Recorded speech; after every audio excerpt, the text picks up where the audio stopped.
하나님의 말씀 이사야서 6장 13절에 있는 말씀입니다. 이사야서 6장 13절 구약성경 975페이지에 기록되어져 있습니다. 이사야서 6장 13절입니다. 한 절이라서요. 함께 합독하도록 하겠습니다. 이사야서 6장 13절입니다. 시작. 그 중에 10분의 1이 아직 남아있을지라도 이것도 황폐하게 될 것이나 밤나무와 상수리나무가 배임을 당하여도 그 부루터기는 남아있는 것 같이 거룩한 씨가 이 땅에 부루터기니라 하시더라. 아멘. 오늘 설교의 제목은 잡초로 시작합니다. 잡초하면 무엇이 떠오르십니까? 아무도 오지 않는 바람 부는 언덕에 이름 모를 그 잡초가 생각나실지도 모르겠습니다. 저는 군가가 떠올랐습니다. 밟아도 뿌리 뻗는 잔디 불처럼. 여기까지 하면 우리 남자 성도님들이 좀 도와주실 줄 알았는데 실패했습니다. 이 군가가 아직도 저에게 기억이 남는 이유가 있는데요. 그것은 여름철 군대에서 거의 매일 제초 작업을 했기 때문입니다. 아무리 열심히 뽑아도 하루 만에 무성하게 자라있는 잡초를 바라보면서 여름 내내 풀만 뽑았던 기억이 아직도 생생합니다. 사람들이 그 잡초를 바라보면서 잡초 같은 근성, 잡초 같은 끈질김, 잡초 같은 강인함을 이야기하는 이유를 저는 군대에서 깨달았습니다.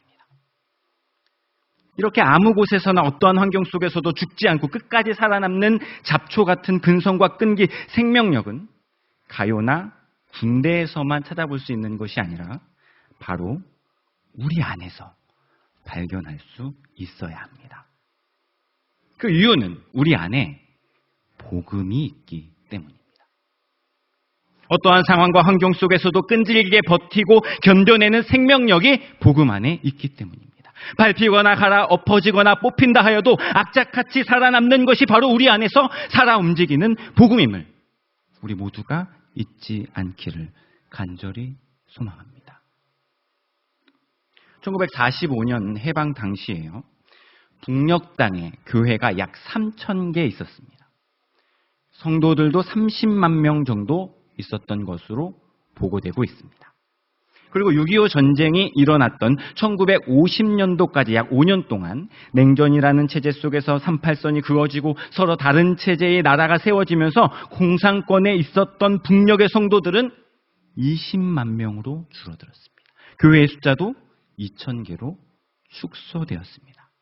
그리고 1953년 정전협정을 맺은 이후 지금까지 70년 동안 북녘 땅의 교회는 진공기 혹은 암흑기라고 불리면서 남아있는 신앙인들이 10,000명 정도밖에는 되지 않을 것으로 단지 추측만 하고 있습니다. 그 이유는요. 그 70년 동안의 북한 교회사가 정확한 기록이 아니라 증언에 의해서만 확인할 수 있기 때문입니다. 저는 한국에 들어와 있는 탈북민들 중에서 북녘 땅에서 신앙생활을 했던 성도들의 후손들 10가정 정도 만날 수 있는 기회가 있었습니다. 그 기회를 통해서 북녘 땅에 남아있었던 신앙 공동체가 어떻게 살아왔는지에 대한 생생한 증언을 듣게 되었습니다. 저는 그분들의 증언을 들으면서 그분들의 이야기를 정리하기 시작했는데요. 그들 안에 있는 그 잡초와 같은 복음의 끈질긴 생명력을 생생하게 발견할 수 있었습니다. 마치 아스팔트를 깐 것처럼 완전히 끝났을 것 같은 북녘 땅의 교회이지만 그 아스팔트를 뚫고 나올 수 있는 잡초와 같은 강인함이 그 북녘 성도들 안에 있었습니다. 어마어마한 돌멩이로 완전히 매장되었을 것 같은 그 북한의 교회가 그 잡초 같은 힘을 가지고 그 돌덩이들을 뚫어내면서 끈질기게 살아남아있는 북녘 땅의 성도들을 발견할 수 있었습니다. 대부분의 북녘 땅 성도들은요, 추방당하거나 투옥당하거나 순교를 당하면서까지도 복음을 붙잡고 끈질기게 잡초처럼 버티면서 견디고 살아오고 있었습니다. 하지만 적은 숫자이지만 대부분은 그렇게 추방당하고 투옥당하고 순교를 당했는데 아주 적은 숫자지만 북한 사회에 순응하면서 신앙을 이어온 사람들이 있었는데요. 오늘은 그 사람들의 이야기를 들려드리려고 합니다.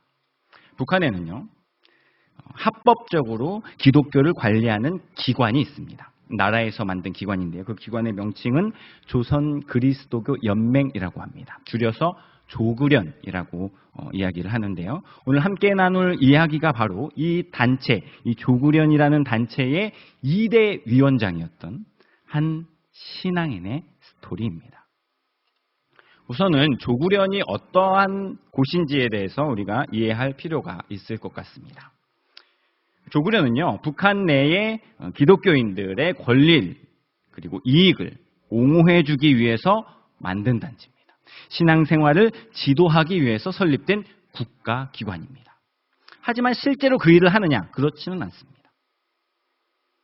겉으로는 기독교인들에 대한 보호, 지도를 하는 것으로 보여지지만 속 안으로는 북한도 종교를 인정하고 있는 나라다라는 것을 선전하기 위한 선전단체입니다.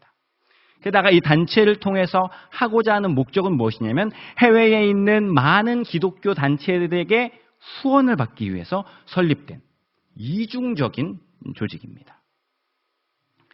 이렇게 그 이중적인 단체인 조선 그리스도교 연맹의 2대 위원장으로 있었던 이 분은 순수한 종교인이었을까요? 아니면 그냥 정치인에 불과한 사람이었을까요?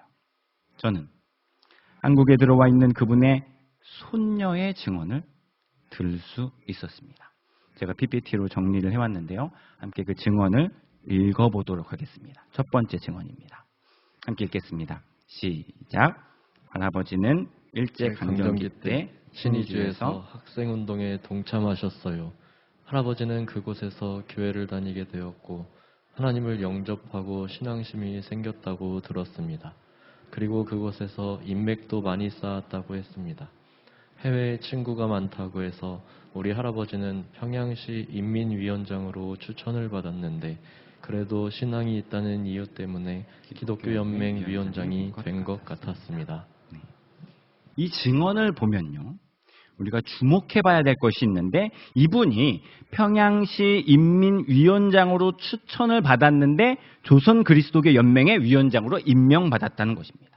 이분이 가지고 있는 신앙의 깊이는 제가 잘 알 수가 없습니다. 하지만 신앙이 있다는 이유로 조그련의 위원장이 되었다는 이 손녀의 증언을 우리가 주목해 보아야 할 것입니다. 왜냐하면요, 북한은 기독교를 탄압하는 국가입니다.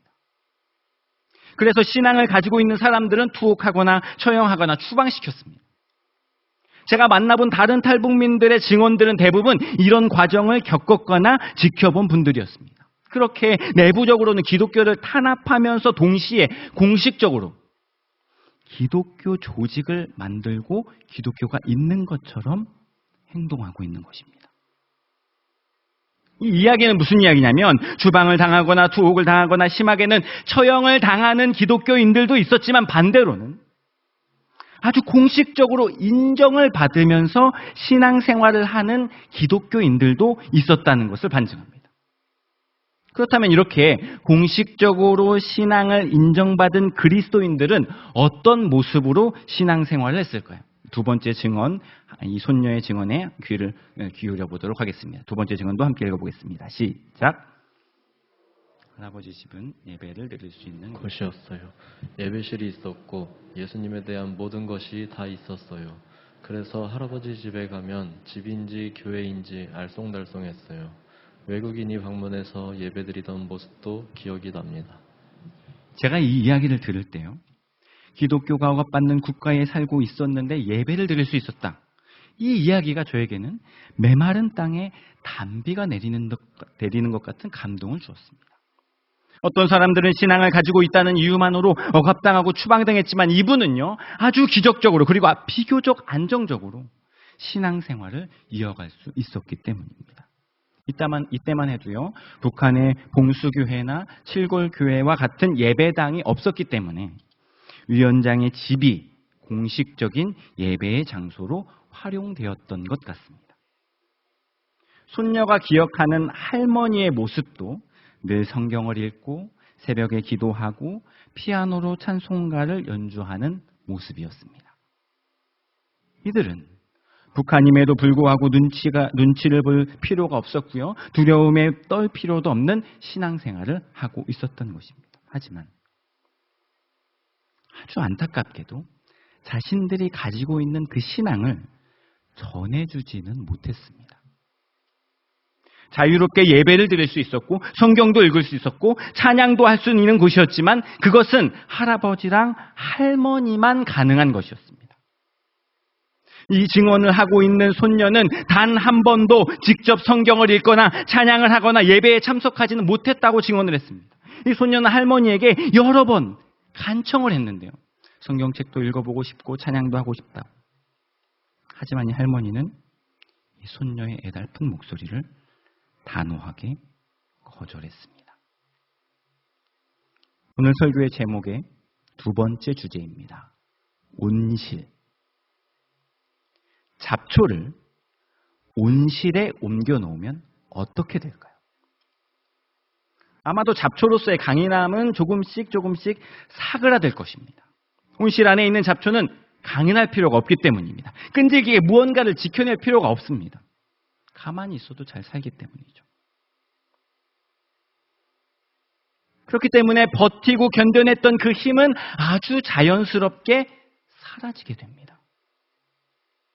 그래서 집안에서는 새벽 예배를 드릴 정도로 열심히 있었지만 성경책을 읽어보고 싶고 찬양도 함께 불러보고 싶다는 그 어린 소녀의 순수한 호기심을 단호하게 거절한 시들어버린 신앙이 된 것입니다. 이렇게 신앙이 시들어가자 할아버지는 복음이 아닌 다른 것에 관심을 가지기 시작했는데요. 자신의 가족 중에 누군가가 이 사회적 지위를 계속 이어가기를 바랬던 것입니다. 복음을 전해주려는 노력이 아니라 사회적 지위를 전해주려는 노력을 하고 있는 것입니다. 그래서 이 할아버지는 손자를 김일성 종합대학에 있는 종교학부에 입학을 시켜가지고 조선 그리스도교 연맹의 다음 위원장이 될 수 있도록 아주 열심히 노력을 했습니다. 하지만 가족 모두가 반대를 했습니다. 할아버지 할머니는 사회적 지위 때문에 마음껏 예배를 드리고 마음껏 성경책을 읽을 수 있는 환경에서 지냈지만 나머지 가족들은요. 예배는커녕 성경책을 가지고 있는 것만으로도 뱃속의 아기까지 죽임을 당하는 환경 속에서 지냈기 때문에 다 반대한 것입니다. 이 할아버지 할머니는 온실 속에만 있었기 때문에 온실 밖의 상황을 인지하지 못했고 그래서 복음이 주는 평안을 찾기보다는 밖에서 사회적 지위가 주는 편안함을 선택한 것입니다. 하나님께서 주시는 평안이 아니다 상황과 환경에서 나오는 편안을 따라가고 있는 것입니다. 온실 속에만 있다 보니까 예수님으로부터 흘러나오는 평안함을 잃어버렸어요. 하나님께서 주시는 평안보다 세상이 주는 평안함을 더 좋아하고 더 매력적으로 여기고 그것에 마음을 빼앗기면서 살아가게 된 것입니다. 이렇게요. 강인한 생명력과 힘을 잃어버린 잡초가 된다면 신앙을 가지고 고통스러운 인생을 헤쳐나가려고 하는 것이 아니라 피해가려고 노력하게 됩니다. 이왕이면 사망의 음침한 골짜기는 내 길이 아니었으면 하는 마음으로 기도를 하기 시작합니다. 우리가 살아가는 이 인생길이 흙길보다는 꽃길이 되기를 바라면서 신앙생활을 하고 있는 것입니다. 여기서 제가 뜬금없이 문제를 하나 내겠습니다. 제가 지금 북녘 땅의 신앙인을 이야기하고 있는 것 같습니까? 아니면 남한에 있는 그리스도인들의 이야기를 하고 있는 것 같습니까? 둘 다입니다. 조구련이라는 온실 속에서 안전했지만 온실이 주는 편안함 때문에 시들어가고 있는 북녘 땅의 신앙인 이야기입니다. 또한 마치 이 교회를 온실처럼 생각해서 신앙의 야성을 잃어버리고 편안한 신앙생활만 추구하면서 시들어가고 있는 남한 성도들의 이야기이기도 합니다. 게다가 다른 듯 닮아있는 남한과 북한의 신앙인들은요, 다른 이유지만 같은 결과로 자녀들에게 복음을 전하지 못하는 안타까운 현실을 마주하고 있습니다. 하지만 온실 속이라고 해도 잡초는 잡초입니다. 그 강인한 생명력이 완전히 사그라들었다라고 단정할 수는 없을 것입니다. 그들이 불렀던 찬양이, 그들이 읽었던 성경이, 그들이 했던 기도의 소리가 모두 가짜라고 말할 수는 없을 것입니다. 저도 곰곰이 생각을 해보았습니다. 그렇게 신앙이 점점 사라져가면서 가짜 신앙인이 되어버렸을까? 제 결론은 아니라는 것이었습니다. 매일 누가 방문하는 것도 아닐 것이고, 특별히 새벽 예배에 참석하는 사람들도 없었을 것인데, 그렇게 열심히 새벽마다 성경을 읽고 기도를 하고 찬양을 부를 필요가 있었을까요? 이것은 누군가에게 보여주기 위한 신앙이 아니라는 것을 반증하는 것 같았습니다. 대신 그렇게 새벽마다 올려드렸던 기도에는 말할 수 없는 애통함과 탄식이 담겨 있었을 것 같습니다. 자녀와 손주들에게조차 전해줄 수 없는 이 복음이 그렇게 새벽마다 눈물을 흘리고 기도하는 그 자리에서 진동을 하고 있었을 것입니다. 그리고 그 강한 진동은 알게 모르게 조금씩 스며져 나와서 자녀와 손주들에게도 전해졌던 것 같습니다. 손녀는 할머니가 자장가로 불러주셨던 노래가 남한에 왔을 때의 찬송가라는 사실을 알게 되면서 많은 눈물을 흘렸다고 고백했습니다. 그 자장가는 고요한 밤 거룩한 밤이었습니다. 아기 잘도 잔다라는 후렴구에 손녀는 잠이 들었겠지만 이후에 할머니는 왕이 나셨도다 고백하면서 직접 전해주지 못하는 복음이 이렇게라도 이 손녀의 심령에 심겨지기를 간절히 바랬던 것은 아닐까 생각하게 되었습니다. 다시 들어가는 잡초였지만 그래도 잡초로서의 강인한 그 생명력으로 어떻게든 버텨내고 있었던 그 절절한 복음의 물줄기가 흘러가고 있는 것을 바라보면서 오늘 설교의 제목 마지막 주제가 마음속 깊이 새겨졌습니다. 그루터기. 오늘 본문 이사야서 6장 13절 말씀에 나와 있는 단어인데요. 다시 한번 이사야서 6장 13절 말씀을 함께 읽어보도록 하겠습니다. 이사야서 6장 13절입니다. 시작. 그 중에 10분의 1이 아직 남아있을지라도 이것도 황폐하게 될 것이나 밤나무 상수리 나무가 배임을 당하여도 그 구루터기가 남아있는 것 같이 거룩한 씨가 이 땅에 구루터기니라 하시더라. 어떤 의미입니까? 심판 때에 모든 것이 황폐해지고 어떤 것도 남아있을 수 없었던 그 땅에 하나님께서 구루터기를 남기시겠다는 선언이 이 말씀에 담겨 있습니다. 그리고 그 구루터기들을 거룩한 씨로 다시 그 황폐한 땅에 심으셔서 회복시키시고 많은 열매를 맺게 하시겠다는 말씀입니다. 그리고 이 말씀이요, 오늘 제가 전해드린 한 가정의 이야기를 통해서 북한에 흔적도 없이 사라진 것 같았던 성도들이 구루터기처럼 남아있음을 확인할 수 있게 되었습니다. 이렇게 거룩한 씨앗이 심겨진, 알게 모르게 심겨진 이 손녀가 우연히 극동방송을 듣게 됩니다. 그리고 극동방송을 몇 차례 듣고 나니까 금세 신앙이 생기게 되었습니다. 할머니, 할아버지의 간절한 기도 때문이었을 것 같습니다. 그리고 그렇게 극동방송을 듣다가 이 사실을 자신의 어머니에게 고백하게 됩니다. 그때 상상하지 못했던 대답을 듣게 되는데요. 이것이 바로 세 번째 증언입니다. 세 번째 증언 같이 읽어보겠습니다. 시작. 어머니는 나를 앉혀놓고 이렇게 말씀하셨어요. 다 너처럼 신앙이 있다고 이야기하지 않아. 할 줄 몰라서 안 하는 게 아니야. 엄마도 다 알고 있어. 알고 있지만 마음속으로 믿고 마음속으로 말하지 너처럼 겉으로 하지 않아. 입으로 시인하는 것도 중요하지만 믿고 실천해 나가는 것이 더 중요하니까 그렇게 살아야 한다. 조구련 위원장의 가족이라고 해도 신앙에 대한 이야기를 하다가 걸리면 다른 사람들과 마찬가지로 추방당하고 투옥당하고 죽임을 당할 수 있는 처지였습니다. 그래서 살아남기 위해서는 철저히 감추어야 했고요. 부인해야 했습니다. 살기 위한 몸부림이었고 자식들이 잘못될까 노심초사하는 부모님의 마음이었습니다. 부모님이 신앙을 가지고 있다는 것을 알게 된 이 딸은 이후에 어떻게 했을까요? 극동방송을 더 열심히 들었습니다. 그런데 이렇게 더 열심히 극동방송을 듣고 있는 어린 딸을 발견하게 된 어머니는 어떻게 하셨을까요? 눈물을 머금고 라디오를 부셔버리는 결단을 내리셨습니다.